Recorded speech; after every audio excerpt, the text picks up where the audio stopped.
Azimjon, men sizni maqtab yuribman. Bag'ringiz keng, hali murosa qiladigan bola, yengil savdo qilsa bo'ladi, oson kinnalanadigan bola desam, bu Toshtemir ekansiz-ku. Yo'q. Xo'p, Azimjon, ayting, nimaga yana ikkinchi marta biz videoga chaqirdingiz?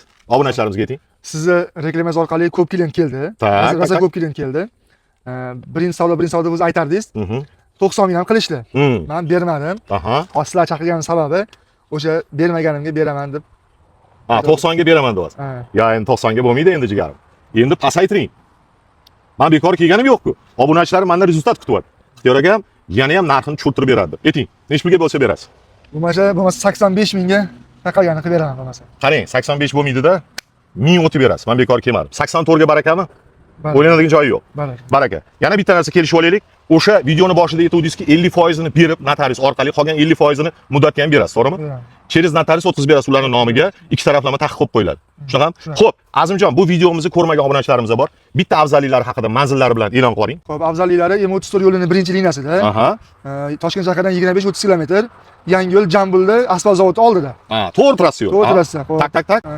Hujjatimiz bo'yicha 46 sotik. 46 sotik, 35 sotikka pul sanasi, 10 sotikka bonus. Hozir qiyiq joyi bo'lganligi uchun hisobiga 10 sotikka bonus qilib beramiz. Bu yerda hujjatimiz bo'yicha chorvachilik va ishlab chiqarish va biznes qilsa bo'ladi qonun doirasida. Qonun doirasida bo'ladi. Yangi ko'chirmalar ham olib qo'ygan ekansiz. Yangi ko'chirmalar oldik. Yangi ko'chirmalar oldik. Endi bu ko'chirmalar bo'yicha ishlab chiqarish, molxona, chorvachilik, shu ishlab chiqarish hammasini qilsa bo'ladi. Barakasini bersin Azimjon.